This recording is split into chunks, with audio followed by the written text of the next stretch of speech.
اعوذ باللہ من الشیطان اللعین الرجیم بسم اللہ الرحمن الرحیم وبہ نستعین وہو المعین۔ ہماری آپ کے ساتھ گفتگو علماء کے حالات و زندگی اور واقعات کے بارے میں جاری تھی، اور ہم آپ کی خدمت میں مرحوم علامہ شیخ عبدالحسین امینی رحمۃ اللہ علیہ کے واقعات اور حالات کو ذکر کر رہے تھے۔ آج جو واقعہ میں آپ کی خدمت میں لے کر حاضر ہوا ہوں، ایک جہت سے نہایت عجیب واقعہ ہے، اور دوسری جہت سے حضرات امیر المؤمنین علی ابن ابی طالب علیہ آلاف التحیت و ثنا کے خلص سچے شیعہ مؤمنین عقیدت مند موالیوں کے لیے نہایت ہی دلچسپی کا حامل واقعہ ہے۔ واقعہ کچھ یوں ہے کہ علامہ امینی رحمۃ اللہ علیہ کے اہل سنت بھائیوں کے ساتھ بہت قریبی تعلقات تھے، بہت زیادہ ان کے ہاں رفت و آمد رہتی تھی۔ ایک دن ایک بچہ بھاگتا ہوا علامہ امینی رحمۃ اللہ علیہ کی خدمت میں حاضر ہوتا ہے اور آ کر کہتا ہے کہ میری ماں بہت بیمار ہے اور اس وقت حالت احتضار میں ہے، یعنی جان کنی کی حالت میں ہے، یعنی ملک الموت گویا کہ اس کی روح قبض کر رہا ہے، یہ ابھی کرنے ہی والا ہے، تو آپ میری ماں کو شفا دلوائیں اور اسے ملک الموت سے نجات دلوائیں۔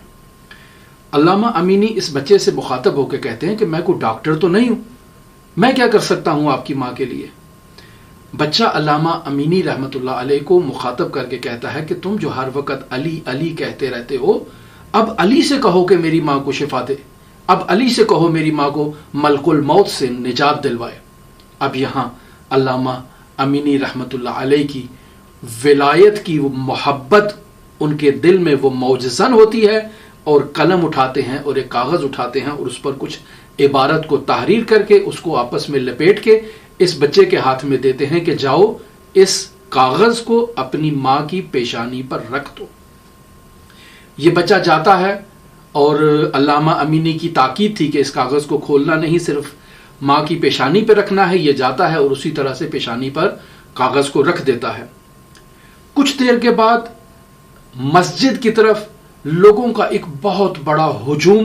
مسجد کی طرف آ رہا ہوتا ہے۔ مسجد کا خادم پریشان ہو جاتا ہے کہ معلوم نہیں کیا ماجرا ہے، فوراً آ کر علامہ امینی رحمۃ اللہ علیہ کو کہتا ہے کہ وہی بچہ جو آیا تھا آپ کی خدمت میں ابھی بہت ایک جم غفیر کے ساتھ وہ اس مسجد کی طرف بڑھ رہا ہے۔ آتے ہیں علامہ امینی رحمۃ اللہ علیہ کی خدمت میں شرفیاب ہوتے ہیں، اور آ کر علامہ امینی سے کہتے ہیں کہ ہمیں بھی آپ مولا الموحدین امیر المؤمنین علی ابن ابی طالب علیہ آلاف التحیت و ثنا کا شیعہ قرار دیں۔ پوچھا جاتا ہے کہ کیوں، کیا ماجرا ہے؟ تو انہی افراد میں سے ایک عورت آگے بڑھتی ہے اور کہتی ہے کہ میں وہی خاتون ہوں کہ جو ابھی جان کنی کی حالت میں تھی، جو احتضار کی حالت میں تھی، میری روح قبض ہونا چاہتی تھی کہ آپ کا دیا ہوا رقعہ میری پیشانی پر رکھا جاتا ہے، میں دیکھ رہی ہوں کہ ملک الموت میری روح کو قبض کرنے کے لیے آ رہا ہے، لیکن ایک نہایت ہی نورانی اور ہیبت مند شخصیت وہاں پر آگے بڑھتی ہیں اور آ کر اس ملک الموت سے کہتی ہیں کہ بِإِذْنِ اللہ امینی کی سفارش پر اسے چھوڑ دیا جائے، اور وہ ملک الموت مجھے چھوڑ دیتا ہے اور میں ابھی آپ کی خدمت میں حاضر ہوں، تو آپ ہمیں علی ابن ابی طالب کا شیعہ قرار دیں۔ علامہ امینی مسکراتے ہیں اور کہتے ہیں وہ کاغذ تو کھول کے دیکھو، اس میں میں نے لکھا کیا ہے۔ تو جب وہ کاغذ کھولا جاتا ہے تو اس پہ یہ عبارت تحریر ہوتی ہے، بسم اللہ الرحمن الرحیم، عبدالحسین امینی کی جانب سے مولا الموحدین امیر المؤمنین علی ابن ابی طالب علیہ آلاف التحیت و ثنا کے نام۔ کیا خط لکھا ہے؟ خط میں صرف ایک جملہ لکھا ہے کہ مولا اگر امینی کا آپ کے حضور احترام ہے تو اس احترام کی بدولت آپ اس عورت کو شفا عنایت فرمائیں، والسلام۔ یہ بات لکھی اور نامہ تمام۔ جو ہی یہ نامہ اس عورت کی اور یہ خط اس عورت کی پیشانی پر رکھا جاتا ہے، حضرت سید الاوصیاء امیر المؤمنین علی ابن ابی طالب اپنے اس سچے خلص شیعہ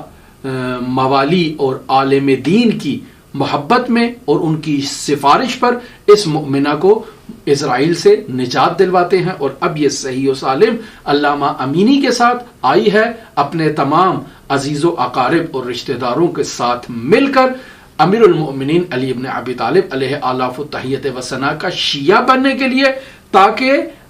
علی ابن ابی طالب سے اسی طرح سے محبت کا اظہار کر سکے جس طرح سے علامہ امینی رحمت اللہ علیہ اپنی محبت اور مودت کا اظہار کرتے ہیں۔ نہایت عجیب واقعہ ہے۔